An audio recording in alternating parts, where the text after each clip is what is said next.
Hi welcome back to my channel.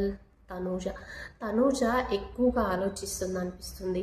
ఎందుకంటే మొన్న సంజనాకి తనూజకి మధ్యన జరిగిన ఇష్యూలో ఏదైతే ఉందో తను కొంచెం అంటే సంజన ఎట్లా అంటే నువ్వు యారగెంట్గా ఉంటావు, కొంచెం పొగరు చూపిస్తున్నావు, యాటిట్యూడు, కిచెన్లో ఉంటావు, అన్నీ నీకు చెప్పే చేయాలంటావు, ఏమి చిన్నది కూడా మమ్మల్ని పోపు కూడా తీసుకొని ఇవ్వవు, ఎల్లిపాయ కారం అడిగినా చేసి ఇవ్వవు అని ఇట్లా నీకు కొంచెం యారగెంట్గా ఉంటావు కిచెన్ దగ్గర. సో నువ్వు మాకు నచ్చట్లేదు, భరణి గారిని మానిటర్గా ఉంచుతాము అంటే ఇక ఈ గొడవ అంతా ఇష్యూ అంతా జరుగుతుంటే నా భరణి గారు ఆ రోజు ఏమన్నారు, నేను మానిటర్గా ఉంటే ఎవరికన్నా ప్రాబ్లమా అంటే లేదు అందరు చేతులు ఎత్తారు.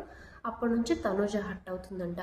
నాన్నకి మానిటర్గా ఉండాలంటే నన్ను అడగొచ్చు కదా, ఎందుకు ఆ సిచ్యువేషన్ వచ్చింది నాకుండి మేము ఏదైనా చేసుకోవాలంటే అడగాల, నేను తనూజని అడగాల అని కొంచెం ఆ రోజు కోపంగానే అన్నారు.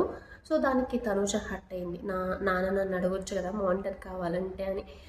సో ఇట్లా జరుగుతుంది అనమాట వీళ్ళ మధ్యన. ఏం ఇష్యూ లేదు, ఇష్యూ లేకుండా సో సంజన గారి వల్ల అది ఇష్యూ అయింది, దాంట్లో ఈయన ఇన్వాల్వ్ అవ్వడం వల్ల ఈ గొడవ వచ్చింది. ఎందుకులే ఇదంతా సంజనాకి వాళ్ళకి పడట్లేదు కదా అన్నట్లు ఈయన ఆలోచించినట్లు నైట్ లైవ్లో చూస్తే అర్థమైంది.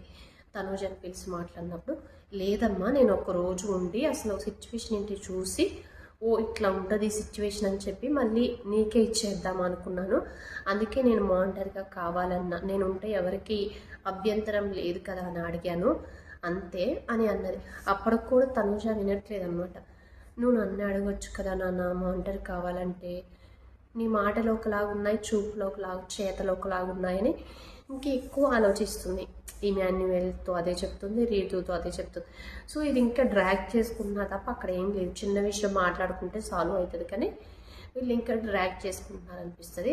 తనూజ కొంచెం ఓవర్ థింక్ చేస్తుంది అనిపిస్తుంది. ఈ విషయంలో కొంచెం తగ్గించుకొని, ఎలాగో హౌస్లో ఉన్నప్పుడు ఇలా చిన్న చిన్న ఇష్యూలు అవుతాయి కాబట్టి అవన్నీ పక్కన పెట్టి గేమ్ మీద ఫోకస్ చేస్తే బాగుంటుందని అనుకుంటున్నాను.